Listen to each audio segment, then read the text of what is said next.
Bonsoir à tous, bienvenue dans votre émission Votre projet pour la Réunion.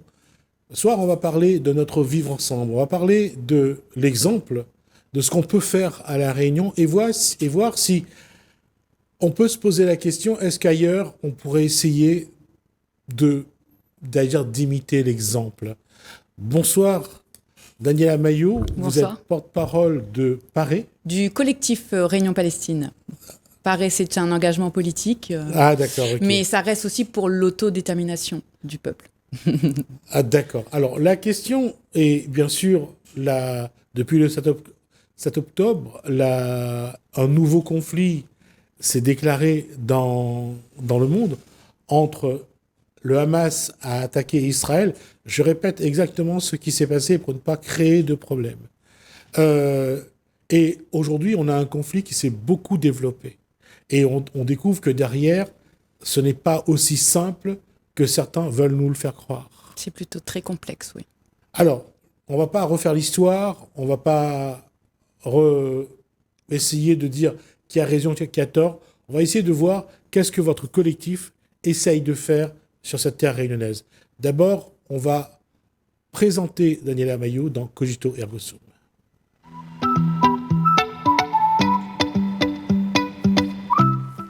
D'abord, qui est Daniela Maillot? Alors, Daniela Maillot est une Réunionnaise qui est sensibilisée sur les causes qui sont humanitaires. Donc, j'ai un engagement certain pour l'autodétermination des peuples. Le mien, déjà, où je suis engagée politiquement pour une évolution statutaire de notre département. Et je suis également sensibilisée de ce qui se passe dans le monde, notamment en Palestine.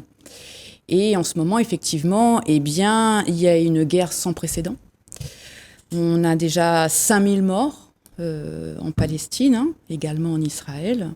Et ce sont notamment des femmes, des enfants. C'est une population de jeunes, notamment en terre de Palestine.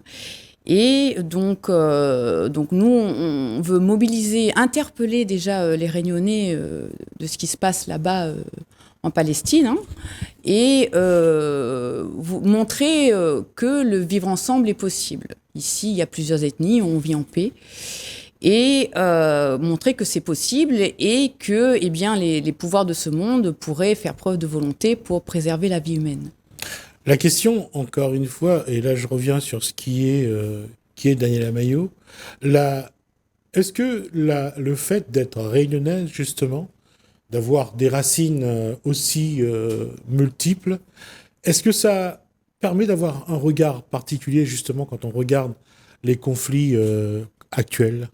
Disons qu'en Terre Sainte, c'est un peu un territoire où, auparavant, avant 1948, les religieux des trois religions monothéistes vivaient en bonne intelligence, en paix.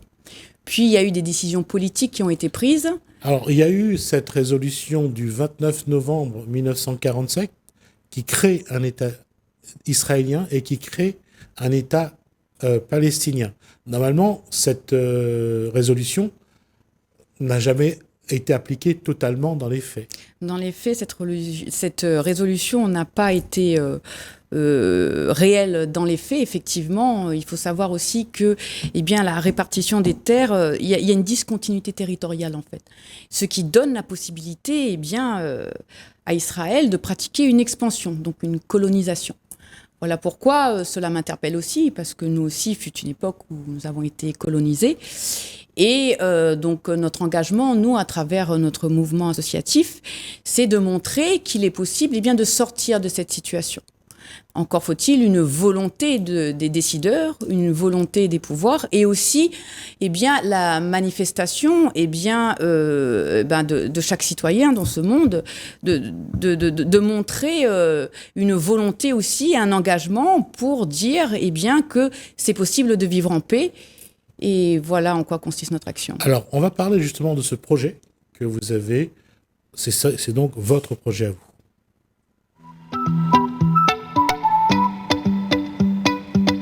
Ce projet que vous avez consiste, que ce soit pour La Réunion ou pour d'autres territoires, comment l'autodétermination peut apporter, j'allais dire, peut-être pas la paix, mais au moins un semblant de paix?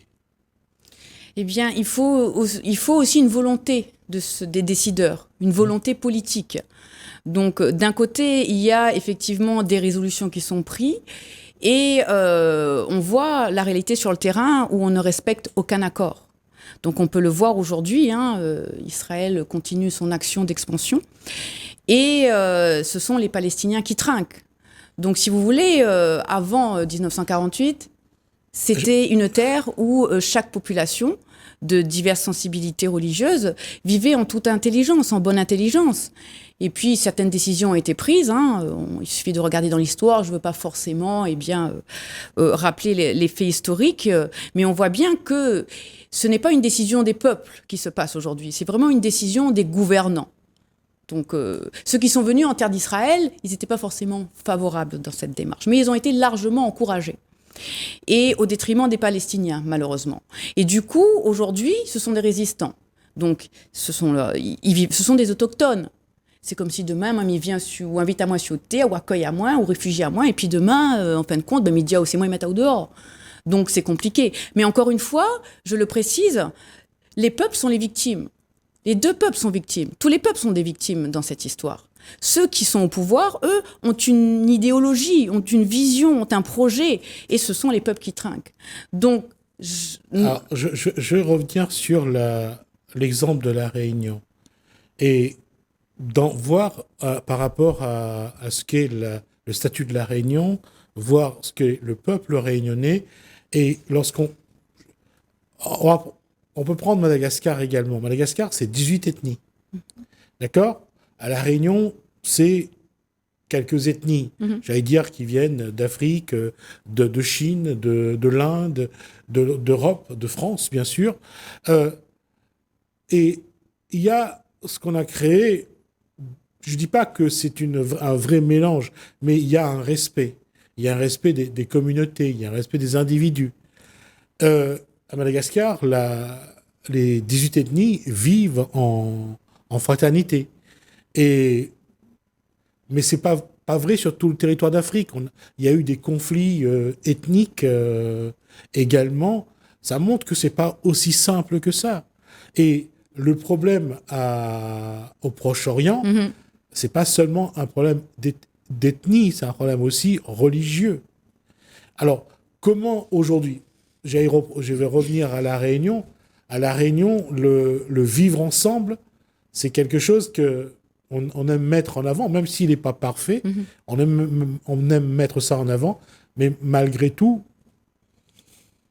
c'est Tariq Ramadan qui m'avait dit ça lors d'une conférence à La Réunion.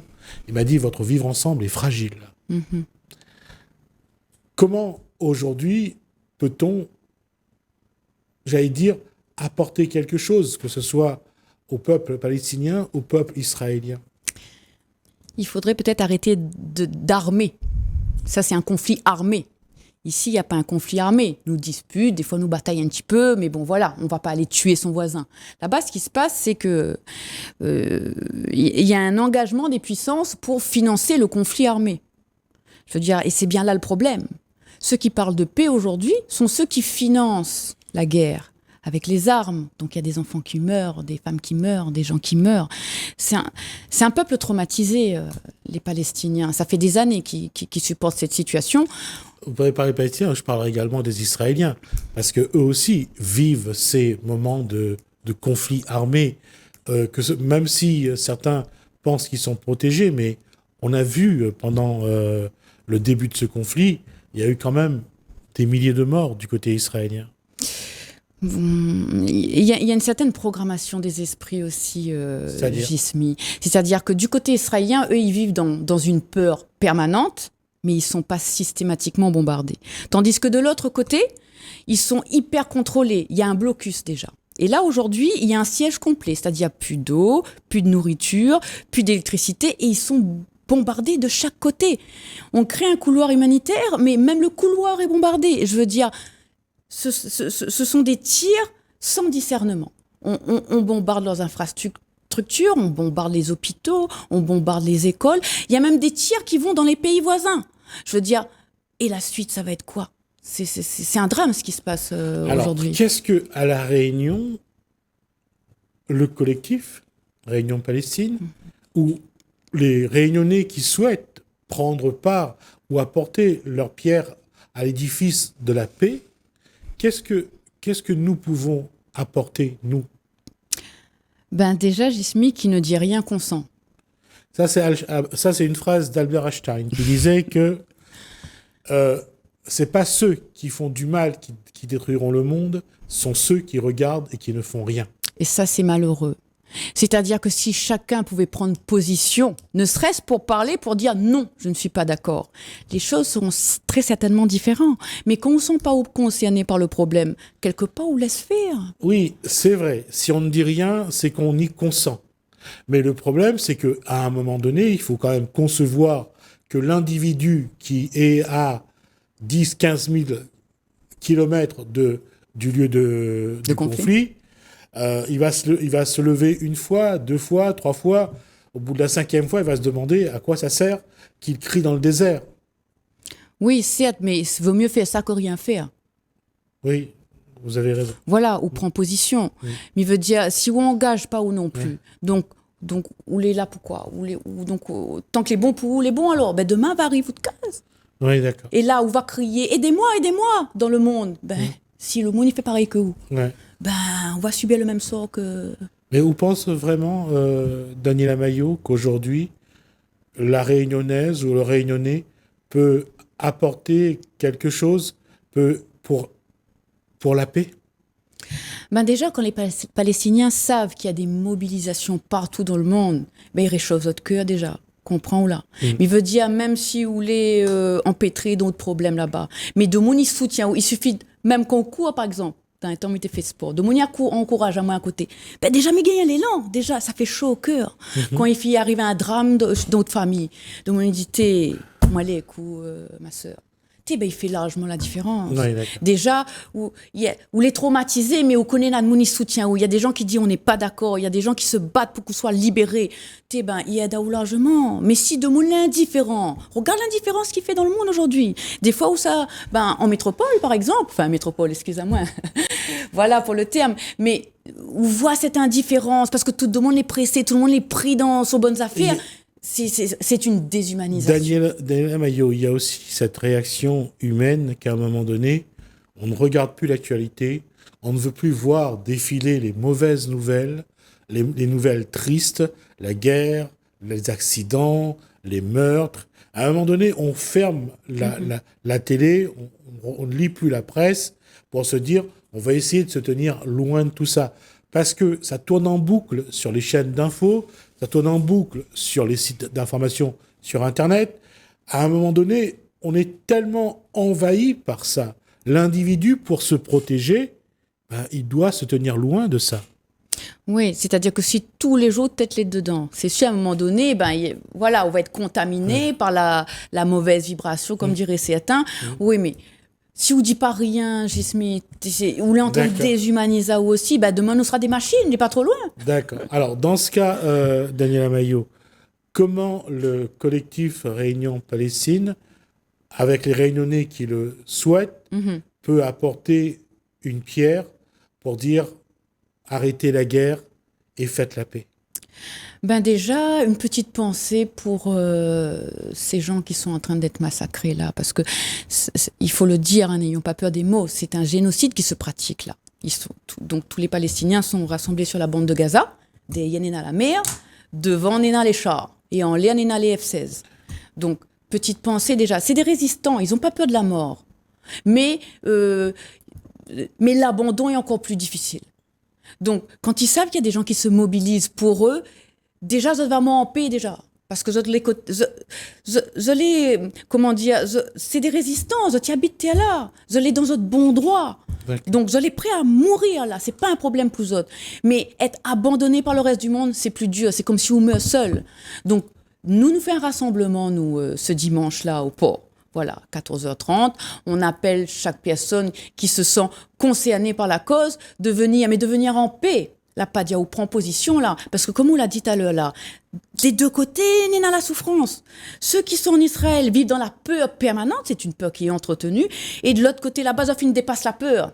Tu connais peut-être ça à mort demain, mais c'est des résistants. Voilà. Et ce qui encourage Azot aussi, c'est de savoir que dans le monde entier, les gens se lèvent pour dire cessez de tuer les Palestiniens. Donc aujourd'hui, c'est plus pour la Palestine ou plus pour Israël? Parce que là aussi, à chaque fois, c'est sensible. Si on est pro-palestinien, on est anti-israélien. Si on est pro-israélien, on est anti-palestinien. Et chacun, cette posture est très sensible, très subtile. On ne peut pas être les deux. Ben ça, c'est une dialectique, ça fait longtemps que c'est en place. C'est où il n'est pas obligé de prendre position. Prends position pour l'humanité. Comme il vient de dire, du côté israélien, c'est des gens, c'est des hommes, c'est des femmes, c'est des enfants qui sont certes manipulés. De l'autre côté, c'est pareil. Ce ne sont pas des humains de seconde zone. C'est aussi des femmes, des hommes, des enfants. Mais quand dans un camp là-bas, il dit ou l'autre côté là-bas, ce n'est pas des humains. On voit qu'on a de kafa ou de case là, ou écrase aller, ou dit pas, oh mon Dieu, j'ai tué quelqu'un. Ben, si la format ou comme ça, ben, ou comprend moins ou là. Donc, c'est sûr, il y a un formatage de l'esprit d'un côté et une résistance de l'autre. Donc, il ne s'agit pas de prendre position pour un camp ou pour un autre. Ce sont tous des humains, d'accord? Donc, par contre, c'est que nous dénonce, c'est qu'on a le pouvoir en main, ils manipulent les masses. Donc, aujourd'hui, il y a des gens qui prennent position pour un camp en disant que l'autre côté, c'est terroriste. Mes enfants, renseigne Azot un petit peu d'abord, revois un petit peu l'histoire. Ce sont tous des humains à la base. J'ai entendu cette histoire, justement cette posture-là. On dit qu'il y a le peuple palestinien et il y a le Hamas. Le peuple palestinien n'y est pour rien, mais par contre, quand on regarde le groupe armé qu'est le Hamas, on ne le regarde pas de la même façon. Ben d'abord, qui est le Hamas? Qui est allé chercher qui est ce mouvement armé-là? À quel moment les Palestiniens les reconnaissent comme leurs défenseurs? C'est pas forcément le cas. Voilà. Donc, ce qu'ils veulent, les Palestiniens, aujourd'hui, laisse Azot vivre sur cette terre en paix. Aujourd'hui, non, mais avant ce conflit-là, avant cette vraie guerre, entre guillemets, comme s'il y avait de fausse guerre, aujourd'hui, ce qui se passe là est encore plus terrible qu'hier. Donc, là, et là, c'est un conflit qui est en train de s'expandre. Ben, la région environnante, les bombarder aussi. Ben, jusqu'à où nous va aller? Il faut rester vigilant quand même. Oui, parce qu'à un moment donné, dans les actualités, on a entendu que ce conflit pourrait s'étendre à la terre entière. Il y a un risque vraiment? Si on étudie vraiment ce qui se passe, il fait déjà quelques années, je ne veux pas forcément rentrer dans les détails, mais où entraînement, on est en train de finir le travail. Comprends là. Parce que il grignote. Il suffit de regarder comment dire, la carte de la Palestine. La bande de Gaza. Voilà. Donc au final, il reste Azot juste au bord de la mer. Et après quoi? Et donc là, il dit Azot, son, ben pourquoi? Pour conquérir l'espace. Donc au final, après où ça banane, il fait quoi avec Bana après? Déjà dans une cage. Une prison à ciel ouvert. Et là, aujourd'hui, on les invite à quoi? On crée des couloirs, mais même les couloirs sont bombardés. C'est un crime de guerre, hein, Gismi. C'est un vrai crime de guerre. C'est un génocide. Et si on écoute un petit peu l'actualité, les mots sont terribles. Et les prises d'opposition sont terribles.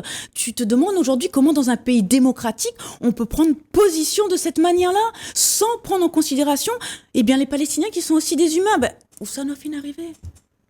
Il doit y avoir cette prise de conscience. Une prise de conscience. Est-ce que, quelque part, il y a des gens qui n'ont pas envie de se dire « Je suis loin de tout ça, je n'ai pas envie de m'en mêler, et je ne peux rien y faire, je ne peux rien changer, et je veux surtout me protéger de ça. » Parce que, depuis le début du conflit, dans les deux camps, il y a eu beaucoup de morts, aussi bien en Israël qu'en Palestine, et aujourd'hui, avec l'attaque, avec la fronde israélienne, il y a énormément de morts en Palestine. Je veux dire, à la rigueur, j'ai l'impression que quoi qu'on fasse, on n'y peut rien. Oui, je peux comprendre que certaines personnes ne veulent pas se mêler à toute cette affaire. C'est pas se mêler, c'est d'avoir surtout la conviction que quoi qu'ils fassent, ils ne changeront rien. Oui, mais si on te pose la question, qu'est-ce que tu réponds? De toute façon, il faudra essayer d'avancer quelque chose, de faire quelque chose. Mais même dans notre cœur, comment ça se passe? Tu vois, tu peux pas te dire, oui, ça ne me regarde pas. Tu vois, nous-mêmes, nous passe par là, nous étions colonisés, nous étions même esclaves. Donc, on comprend là. C'est pas la même. Là-dessus, par contre, je reviendrai un peu plus en détail. La Réunion n'a pas été colonisée comme ça a été le cas d'autres territoires. Parce que, à moins qu'il y avait des autochtones sur l'île et qu'on le prouve. Oui, ça a été prouvé par un certain Sidel Fuma, mais il n'est plus là pour nous le dire. Donc la question se pose effectivement. Est-ce que le territoire était, enfin, est-ce que l'île était déjà habitée? Est-ce qu'il y a eu des autochtones Voilà. Donc il y a plusieurs versions. Quand Louis Payen débarque avec 7 hommes malgaches et 3 femmes malgaches, est-ce qu'il y avait déjà du monde sur le territoire? Et là-dessus, il y en a qui disent oui, il y en a d'autres qui disent non. C'est pour ça que, en termes de colonie, je préfère poser la question, est-ce qu'il y avait des gens sur cette terre avant? Eh bien, la question se pose, mais effectivement, selon certains chercheurs, notamment Sidel Fuma, il a trouvé des traces de vie avant. On aurait trouvé des voilà, choses. Exactement. Donc, il y a la version officielle, et après, si on cherche un petit peu, qui cherche trouve. Hein, et donc, il y a différentes versions. Donc, souvent, la version officielle, c'est la version du vainqueur. On est bien d'accord. C'est toujours le vainqueur qui écrit l'histoire, ça, on le sait. On reviendra sur ce point de l'histoire de la Réunion à un moment à un autre, lorsqu'on aura certains éléments, mais c'est clair que cette question se pose. Y avait-il des êtres humains sur le territoire de la Réunion avant 1663, la date où Louis Payen débarque avec les 10 malgaches? On verra, on va continuer à fouiller. Certains sont convaincus que oui, d'autres non. Alors, on aura l'occasion de revenir dessus. Ben, moi, on est convaincu, en tout cas, Gismi, si tu cherches à un moment donné, on finit par trouver. Et des fois, quand on cherche, on trouve pas, ou on lâche un peu la question, et c'est la vérité qui vient à toi. Donc, faut toujours continuer de chercher. D'accord, moi, je vais continuer à chercher, puisque je suis dessus. Merci, Daniela Maillot, pour cet échange. Je rappelle que vous êtes donc porte-parole du collectif Réunion Palestine, oui. Et que vous allez, en tout cas, mobiliser le plus possible les Réunionnais pour essayer d'amener un message de paix et peut-être utiliser ce vivre ensemble qu'on a pour essayer de peser un petit peu. Et surtout rester humain, ne pas se désensibiliser, parce que dans le monde d'aujourd'hui, on a une tendance à se déshumaniser, et je trouve ça dommage. À la fin, on va perdre notre humanité, et c'est surtout ça qu'il ne faut pas perdre. Merci, Daniela Maillot. Merci, Jesmine. Merci à vous de nous avoir suivis. Merci, Lalaine. Merci, François. Je vous dis à bientôt.